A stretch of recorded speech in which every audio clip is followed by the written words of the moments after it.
Hey there, welcome to Cooking Candor. So I'm an Instant Pot virgin, and I've seen a lot of weird comments about people being like, the first thing that you make in an Instant Pot should be something like super simple, like broccoli. So, I don't know, that was weird to me. It's just a pressure cooker. So according to Britannica, the pressure cooker first appeared in 1679 as Papin's digester, named for its inventor, a French-born physicist named Denis Papin. The way that it works is that it heats water to produce very hot steam, which forces the temperature inside the pot as high as 266 degrees Fahrenheit or 130 degrees Celsius, significantly higher than the maximum heat possible in an ordinary saucepan. They didn't become popular until the 1950s, though, and even then they were apparently thought of as being dangerous.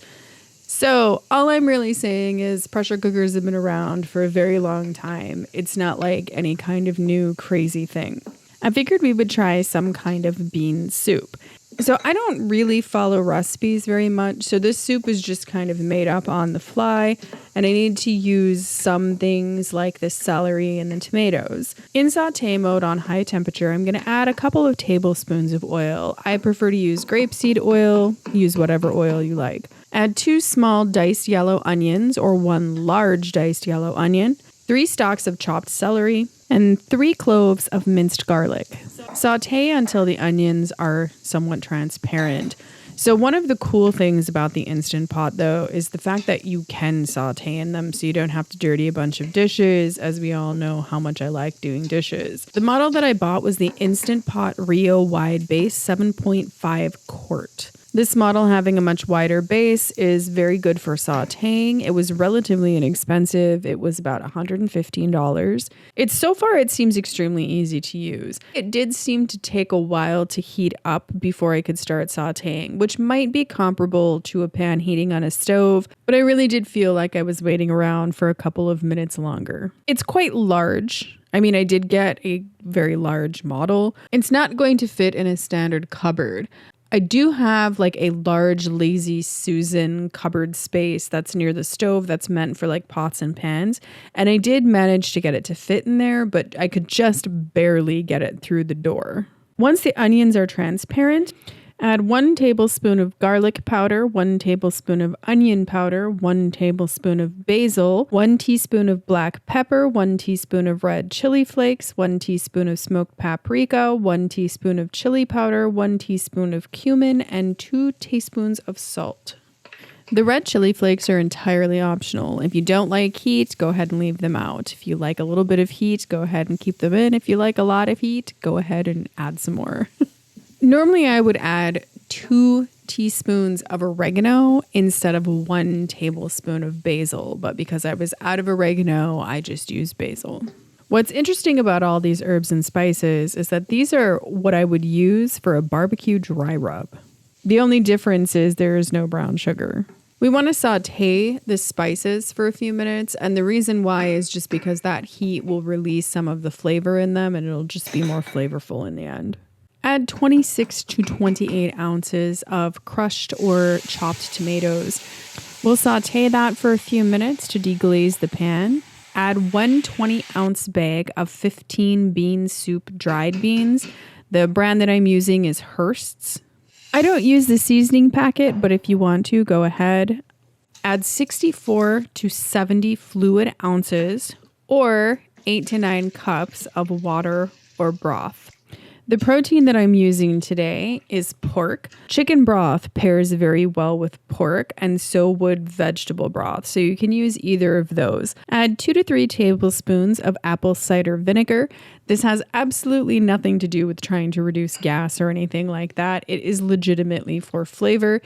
If adding apple cider vinegar freaks you out, you can add lemon juice instead. Because I eat a plant-based diet probably 85% of the time, I don't keep animal-based stocks around my house. What I do keep around my house is vegan-based bouillons. Don't knock it. Actually, some of it is really, really good. So this one is Edward & Son's Not Chicken Bouillon Cubes. So I added 2 of those. And I absolutely love this stuff, this better than bouillon seasoned vegetable base. I just really, really like the taste of it. So I added probably about 1 tablespoon of that in there. Again, you can really use whatever you want at this part of this. You can use the vegetable stock that comes in like the jugs. You can use chicken stock that comes in the jugs.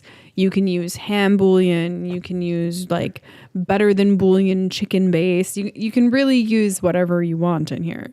So for you vegans and vegetarians out there, this recipe would work just fine. You just skip the pork that's coming next. When you make soup like this, it's best to be kind of selective about the type of pork that you use. It doesn't have to be expensive pork, but different pork has different flavors. So here, what I'm using is just some smoked, sliced up ham pieces that I got.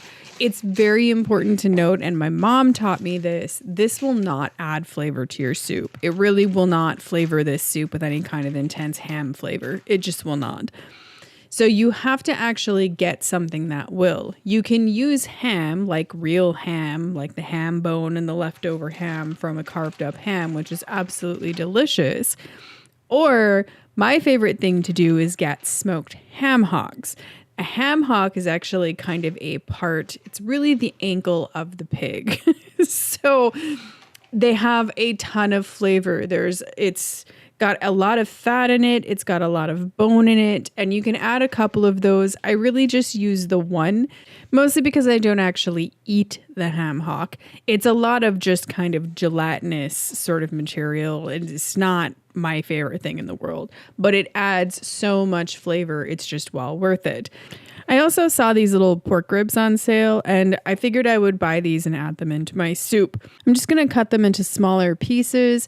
They don't have a ton of meat on them. It's mostly the bones that add the flavor to the soup. I had a craving for bean and ham soup, so when I was at the grocery store, I saw a couple of things that were on sale. Like I saw this package of like sliced up big hunks of like smoked pork pieces, ham hocks, and then these ribs. And so what I did was I split them into 2 different packages and used my food saver to seal them and freeze them for whenever I was going to make soup. It's convenient and a nice way to save a little bit of money. Pressure cook on high for 45 to 60 minutes, depending on how disintegrated you like your beans. I like some of my beans to disintegrate into the broth to thicken it up a little bit, so I go for 60 minutes. It takes about 30 minutes for the pressure to come up, aka preheat, and then it starts the 60-minute cook time. After that, you have to wait for about 30 minutes for the pressure to naturally come down. They call it a natural pressure release. Apparently, you won't be able to open the lid until the pressure has completely come down. According to the instructions, you do not want to do a quick release for any kind of soup like this. So it's not a 1 hour cook time. It's more like a 2 hour cook time. And if you add on all of the sauteing and all of the prep and everything, it probably is about 2.5 to 3 hours of actual cook time for a soup like this. Without a pressure cooker, it's probably closer to 5 hours of cook time. In both scenarios, most of the cook time is very hands-off. So there's only probably about 30 minutes of active cooking time. Otherwise, it's really just 2 to 4.5 hours of waiting around. 2 hours later, I took the lid off, and this is the final result.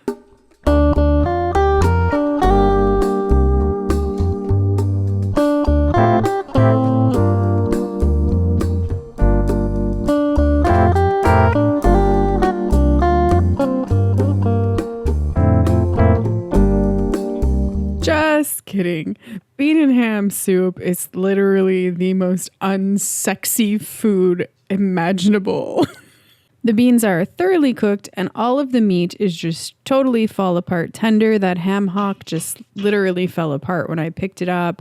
The meat was falling off of the rib bones. It looked pretty perfect. It really did look like I cooked it for 4 hours on the stove. This video is sponsored by... Just kidding. Don't forget to take your Beano before you eat the soup, though. Seriously. Save yourself some serious pain. Save everyone else around you some serious pain. It's pretty delicious. It doesn't really taste any different than if I made it on the stove. So when I make this exact variation of this soup again, Yes, I would. I don't typically put tomatoes in bean soup. I don't really like tomatoes cooked in soup like that, especially. I just don't like getting like a big hunk of cooked tomato. I don't know. It's just kind of an unpleasant flavor to me. I don't mind it so much here though, but I think it's because the pressure cooker like really, really cooks the shit out of the tomatoes. With the combination of the smoked ham and the smoked paprika, you get a little bit of a barbecue-y type flavor. With the chili powder and the tomatoes, you get a little bit of a chili type flavor. You kind of have the classic bean and ham soup kind of in there. So it's a little 15 bean barbecue ham chili soup, if you know what I mean.